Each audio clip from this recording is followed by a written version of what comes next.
Hi, I'm Emma. Welcome to Hidden Finance. If you're earning more than ever but still feel like you're standing still, you're not alone. Here, we uncover the quiet systems shaping your money, income traps, rising costs, lifestyle inflation, and the hidden psychology that keeps even high earners feeling stuck. No hype, no shortcuts, just clear thinking and practical strategies that actually move the needle. If you're ready to stop reacting to money and start directing it, this is where we begin. 5 years ago, a quiet promise lived inside a small apartment. The promise sounded simple. Once the salary reaches 70,000, life will finally feel stable. Back then, the furniture was mismatched, the car was aging, and dinners are often cooked at home because budgets required creativity. Yet there was a strange kind of clarity in that life. The numbers were smaller, but expectations were smaller too. Then something happened. Promotions arrived. Overtime turned into opportunity. The paycheck slowly climbed upward until one day the number looked almost unbelievable. 78,000, nearly double the income from years earlier. By every traditional measure, life had improved.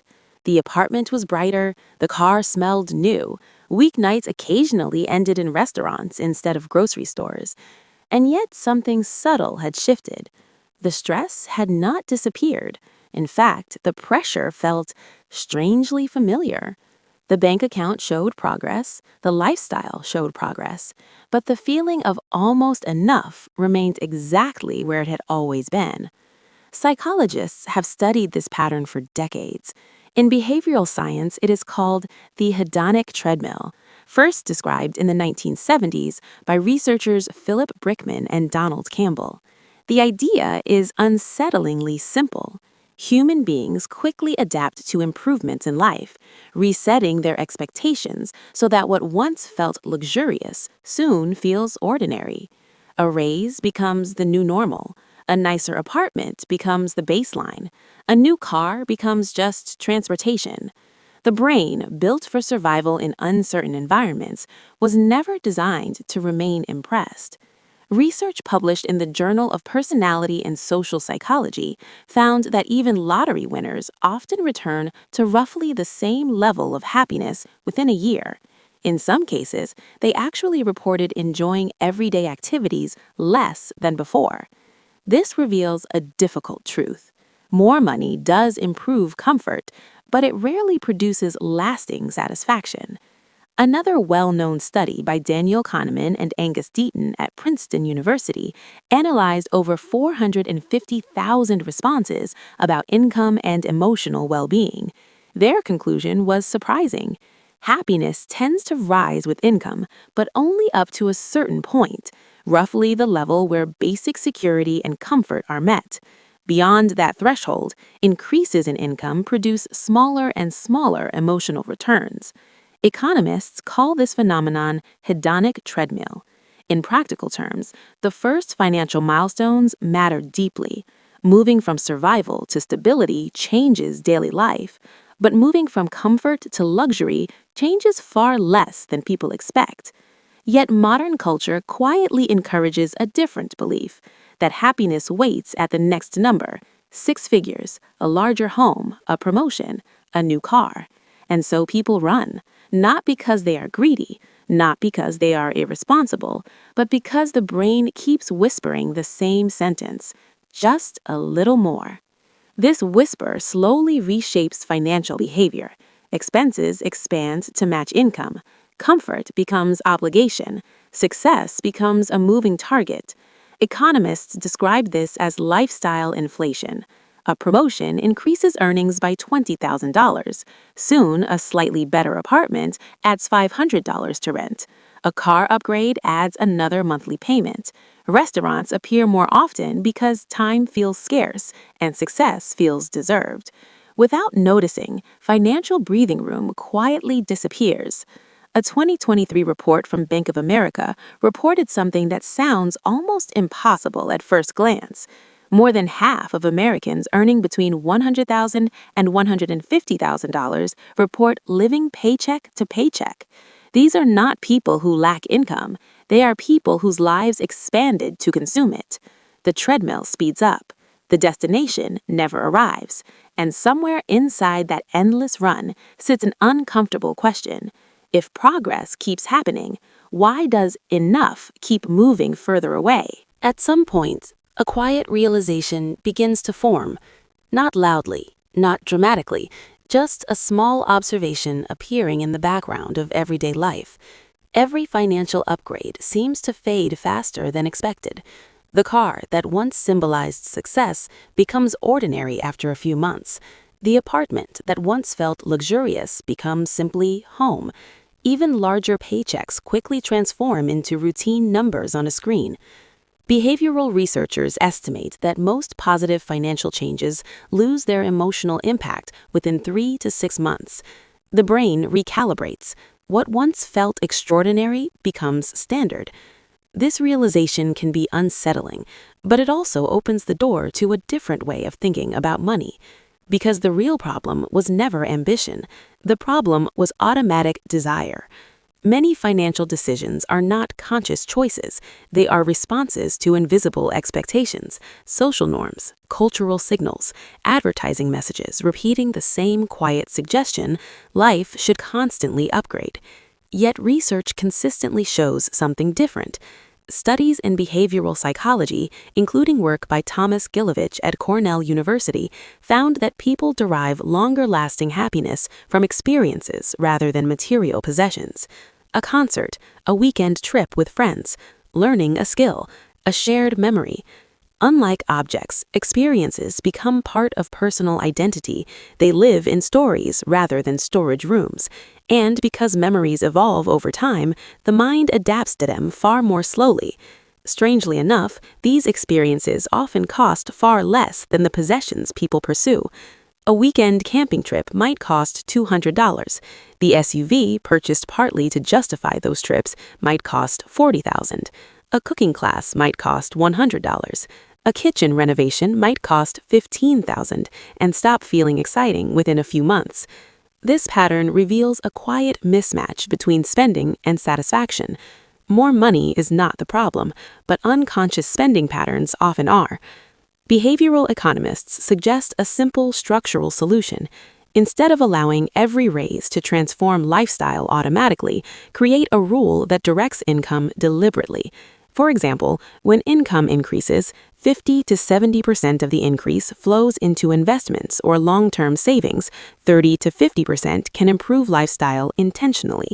This principle, sometimes called a lifestyle anchor, prevents lifestyle inflation while still allowing life to improve gradually.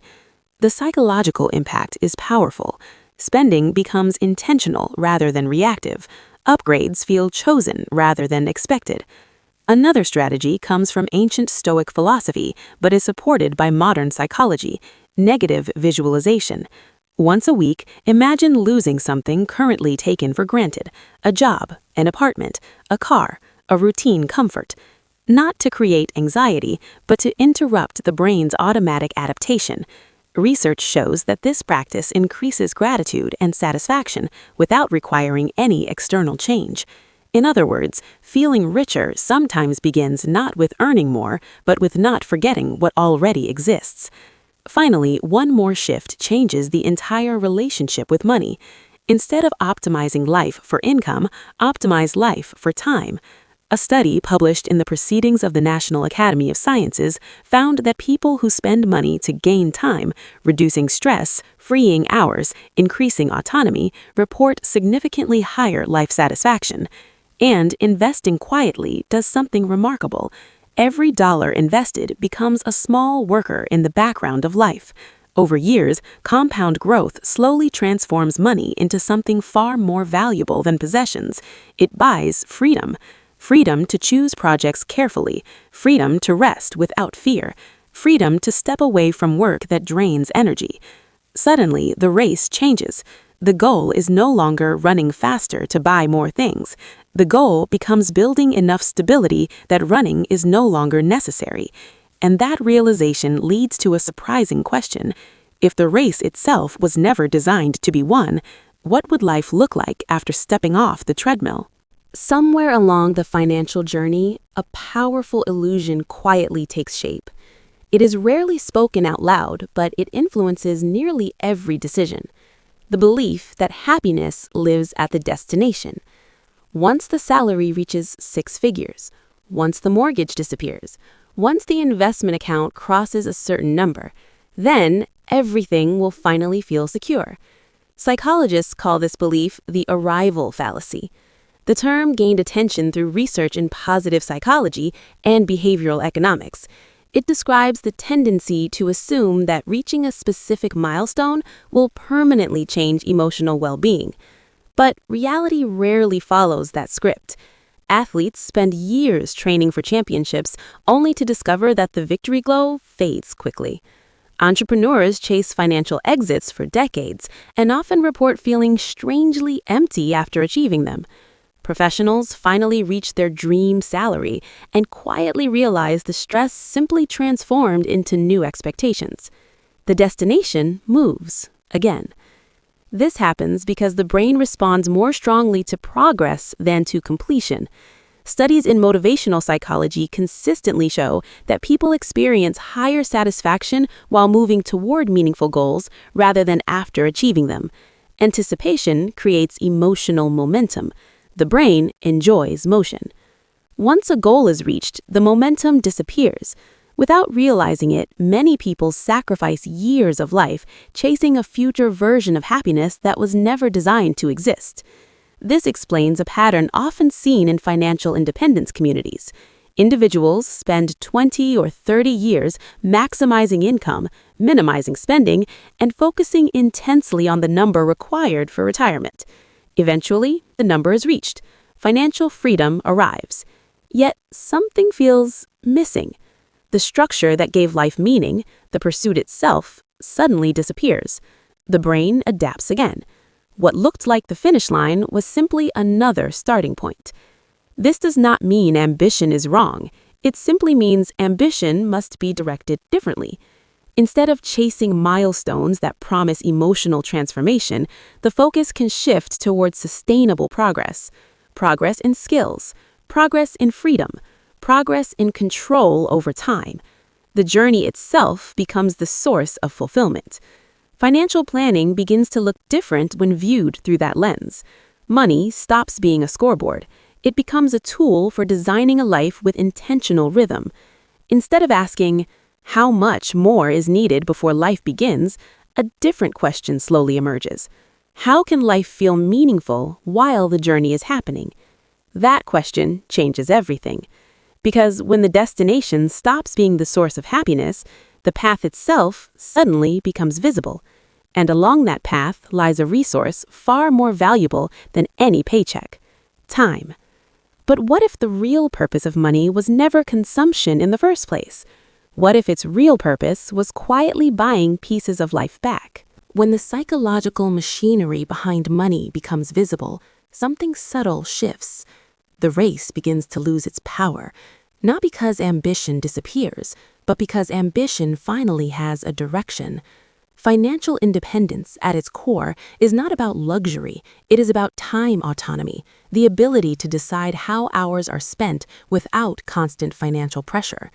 And the path toward that autonomy is surprisingly mathematical. Consider a simple principle used in long-term investing. Every dollar saved and invested becomes a small unit of future freedom. If investments can safely produce about 4% annual income, a concept widely used in retirement research such as the Trinity study, then every $25 invested eventually produces about $1 of yearly passive income. The number looks small, but compound growth quietly multiplies it. Investing consistently over 10 or 15 years can gradually build income streams that replace entire workdays. Instead of running faster to afford more consumption, the goal becomes accumulating enough productive assets that work begins to become optional. In other words, the treadmill slows. This shift also changes how spending decisions feel. Material purchases often lose their emotional intensity when viewed through a different lens. A $40,000 car is no longer just a car. It might represent several years of future financial freedom delayed. A luxury upgrade stops being simply an object. It becomes a trade between present comfort and future time. But this does not mean life must become restrictive. The real transformation comes from intentional spending. Money flows toward experiences that deepen relationships, learning, health, and meaningful memories. Travel that expands perspective, skills that build confidence, time shared with people who matter. These investments create stories instead of clutter. They resist the brain's adaptation cycle because memories evolve rather than fade. At the same time, discipline quietly builds financial resilience in the background.